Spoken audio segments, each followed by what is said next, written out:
Ingat ini baik-baik. Setiap Anda mendapatkan cabaran ujian dari Allah Subhanahu wa taala, maka satu, tidak pernah Allah turunkan cabaran kecuali kita mampu mengatasinya. Satu. Dua, tidak pernah Allah turunkan cabaran pada setiap umat kecuali di balik cabaran itu ada solusi termudah untuk mengatasinya. Di Anda mesti yakin kalau ada ujian semacam ini, insya Allah bisa selesai. Ada masalah semacam ini, insya Allah bisa dilewati. Itu prinsip dalam Al-Quran.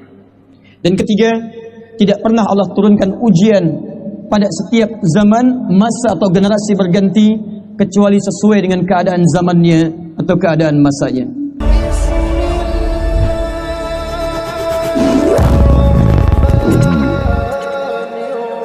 Kalau Allah Subhanahu wa taala menurunkan cabaran pada kita, maka dengan cabaran itu, dengan ujian itu, Allah hendak menguji kita semua. Siapa di antara kita semua yang bisa meningkatkan amal soleh dengan hadirnya cabaran itu?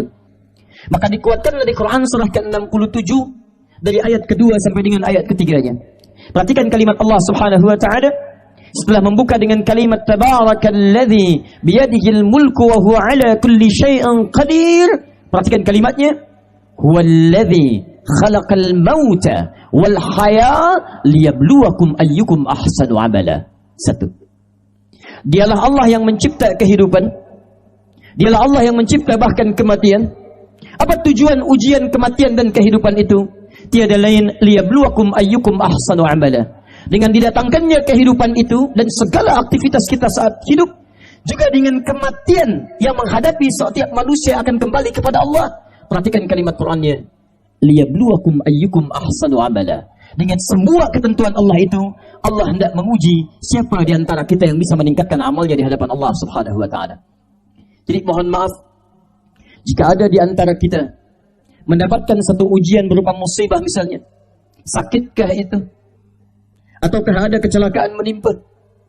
Atau ada kesenangan yang dirasakan bertambah harta, bertambah jabatan atau kedudukan? Atau bahkan mohon maaf bertambah amal saleh kita di hadapan Allah Subhanahu wa taala? Tiada lain semua itu adalah ujian dari Allah Subhanahu wa taala untuk menguji setiap kita apakah dengan cabaran itu meningkat amal saleh kita di hadapan Allah Subhanahu wa taala. Apakah saat sakit Anda bisa mengucapkan kalimat istighfar?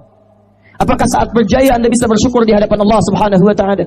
Apakah saat diuji Anda bisa bersabar di hadapan Allah Subhanahu wa taala? Maaf, bagaimana Anda bisa diketahui meningkat amal salehnya jika tidak diberikan ujian kepada Anda? Bagaimana Allah bisa mendengar istighfar Anda kalau tidak diberikan ujian dalam hidup Anda? Bagaimana Allah bisa melihat syukur Anda kalau tidak diberikan ujian berupa harta kepada Anda seluruhnya? Jadi kalau ada seseorang diuji tidak meningkat amal salehnya, maka ada yang belum lulus dalam ujiannya di hadapan Allah Subhanahu wa taala. Satu. Dua, saya agak cepat. Allah memberikan ujian kepada kita. Cabaran-cabaran diturunkan dalam hidup kita. Ternyata Masya Allah, dengan cabaran itu Allah hendak menghantarkan kita ke surga terbaiknya. Karena mustahil, kata Al-Quran, seorang hamba bisa masuk ke dalam surga jika tidak diawali dengan cabaran-cabaran dalam kehidupannya. Quran surah kedua Al-Baqarah ayat 214, paling kanan sebelah bawah di mushafnya. Kita baca ayatnya, kemudian kita sandingkan dengan Quran surah kedua Al-Baqarah ayat 155 dengan detailnya. Lalu kita lihat saat kita memasuki surga dan disebutkan dengan kalimat itu di Quran surah ke-13 ayat ke-24-nya. Perhatikan kalimat Qurannya surah kedua Al-Baqarah ayat 214. Am hasibtum an tadkhulul jannata walamma ya'tikum mathalul ladzina khalaw min qablikum massathumul ba'sa wad-dharra wazulzilu hatta yaqula ar-rasul wal ladzina amanu ma'ahu mata nasrullah ala inna nasrallahi qarib. Am hasibtum an tadkhulul jannah? Apa Anda duga begitu mudah Anda bisa masuk ke dalam surga? Walamma ya'tikum mathalul ladzina khalaw min qablikum. Sementara Allah belum uji, belum Allah cabari kalian seperti umat-umat lalu yang dijamin masuk surga mendapatkan ujian dan cabaran dari Allah Subhanahu wa taala. Perhatikan Sayyidina Bilal bin Rabah radhiyallahu taala anhu. Kata Nabi, beliau ahli surga. Perhatikan Sayyidina Abdurrahman bin Auf radhiyallahu taala anhu. Kata Nabi, beliau ahli surga. Uthman bin Affan ahli surga, Umar bin Khattab ahli surga, Abu Bakar As-Siddiq ahli surga, ridwanullahu alaihim jami'a. Apakah Bilal tidak dicabar? Bilal mendapatkan cabaran yang luar biasa. Apakah Umar tidak mendapatkan ujian? Umar diuji, Abdurrahman bin Auf diuji, Uthman diuji, Abu Bakar diuji. Ternyata semua orang yang ahli surga, kata Allah, mendapatkan cabaran dalam hidupnya untuk mengantarkan dia ke surga dengan cabaran itu. Hadirin, bukankah dengan cabaran itu ada pahala yang diberikan oleh Allah Subhanahu wa taala pada kita? Bukankah kita menambahkan pahala untuk mengantarkan dengan pahala itu ke surga? Perhatikan baik-baik. Ketika cabaran diturunkan dan seorang bersabar dengan cabaran itu, Quran surah kedua ayat 155, paling kiri sebelah atas. وَلَنَبْلُوَنَّكُمْ بِالشَّيْءِ مِنَ الْخَوْفِ وَالْجُوعِ وَنَقْصٍ مِنَ الْأَمْوَالِ وَالْأَنْفُسِ وَالثَّمَرَاتِ وَبَشِّرِ الصَّابِرِينَ.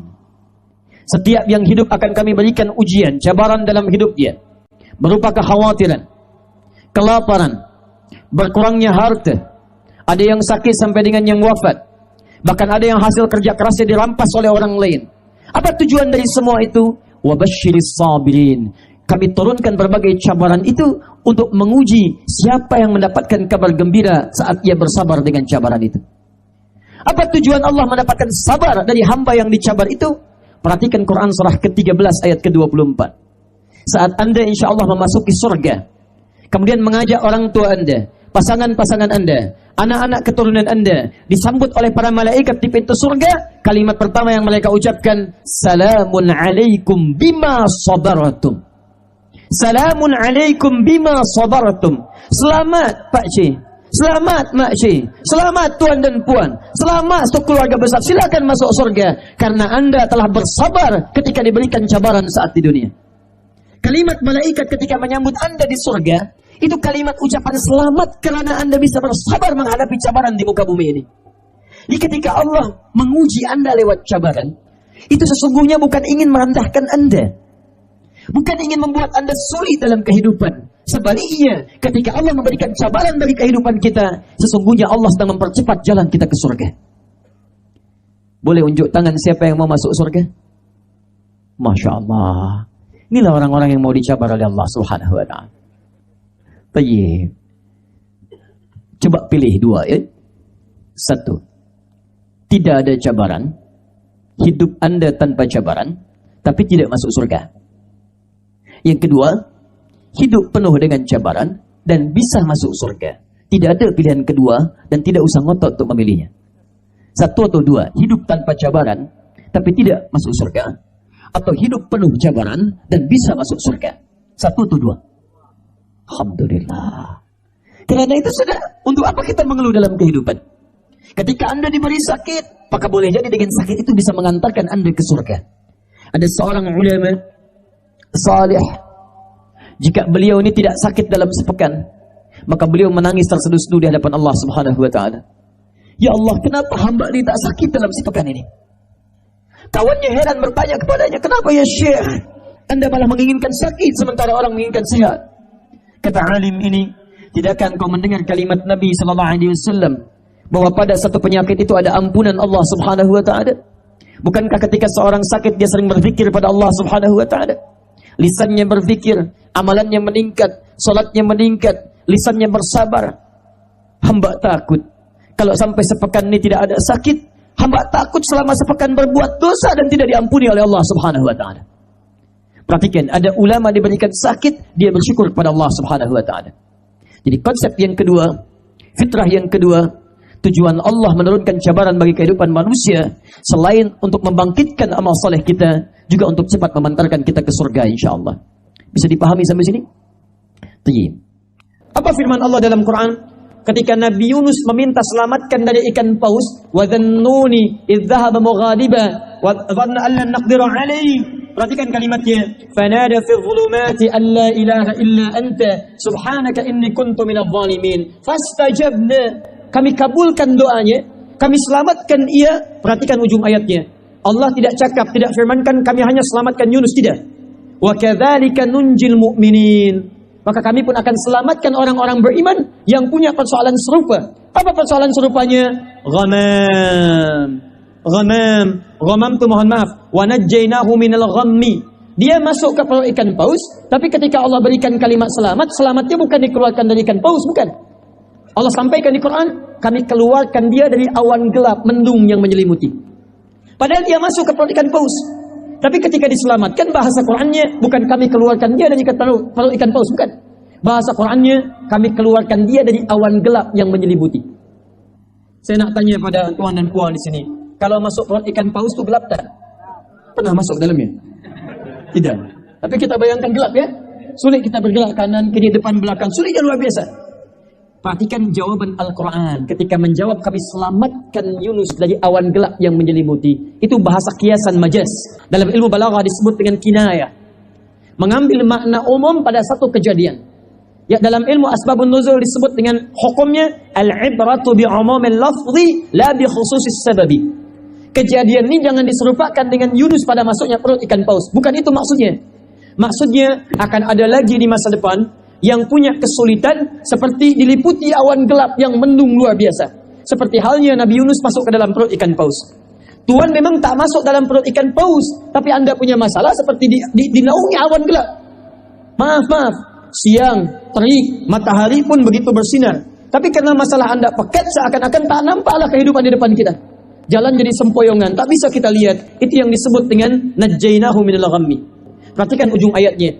Jika ada orang punya masalah serupa dengan itu, baik di pekerjaan, di rumah tangga dia mau berpikir seperti Yunus, wa kadzalika nunjil mu'minin. Kami akan selamatkan dia seperti kami selamatkan Yunus di masa lalu. Jadi kalau ada ujian di masa lalu ditampilkan dalam Al-Quran, bukan sekedar jadi kisah dongeng belaka yang kita simak ceritanya, bukan. Tapi itu petunjuk bagi kita di masa kini. Kalau punya persoalan serupa, maka amalkan amalan-amalan umat di masa lalu.